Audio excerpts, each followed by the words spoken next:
Quando a gente fala sobre dons do Espírito, é importante a gente entender a dinâmica de Deus ao usar os dons.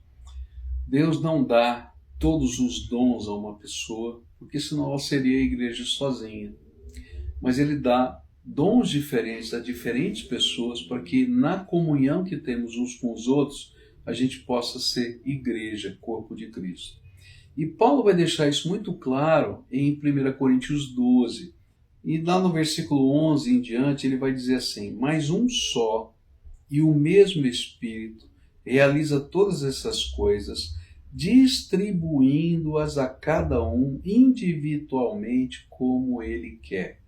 Então, o primeiro princípio da dinâmica do Espírito: quem escolhe o dom é Deus. E ele dá conforme ele quer e conforme a necessidade do corpo. Porque você, dentro do corpo, nesse momento histórico da igreja, que é o corpo de Cristo, vai ser bênção se você puder suprir esse corpo de alguma maneira com essa capacitação que Deus te deu. E ele vai continuar falando sobre isso. Ele diz assim, no versículo 12: porque assim como o corpo é um e tem muitos membros, e todos os membros, mesmo sendo muitos, constituem um só corpo, assim também é com respeito a Cristo. Pois em um só Espírito todos nós fomos batizados, em um só corpo, quer judeus, quer gregos, quer escravos, quer livres, e todos nós foi dado beber de um só Espírito. E aqui ele vai colocar o segundo aspecto dessa dinâmica, que tem a ver o seguinte, que um dos propósitos de ele dar diferentes dons é que nós possamos aprender a ser um.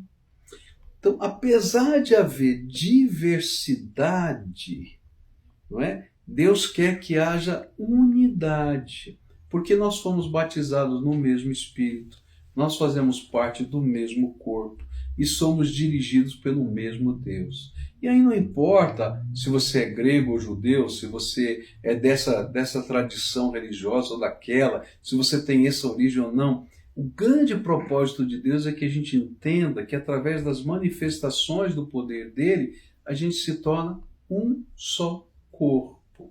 Por isso é que o corpo não é um dom. Na verdade, eu sou só um pedacinho de tudo quanto Deus está fazendo, né?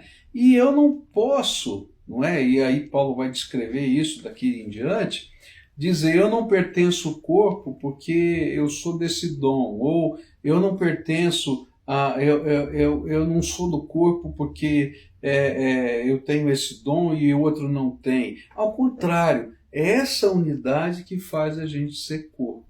Então, Paulo vai defender tudo isso por causa da briga que estava havendo dentro da igreja, onde dizer, você não é espiritual porque você não fala em línguas. Ele está dizendo, olha, mas o Espírito está se manifestando na vida dessa pessoa de outra maneira.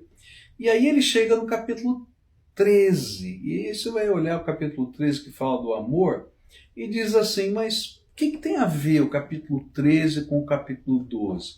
Ele vai dizer assim, olha, se a gente não aprender a amar o corpo de Cristo, e se a gente não aprender a servir esse corpo, né, com amor, então tudo que a gente faz se torna um barulho no reino de Deus. Então ele vai dizer, ainda que eu falasse a língua dos homens e dos anjos e não tivesse amor, seria como um prato que retina, e assim vai.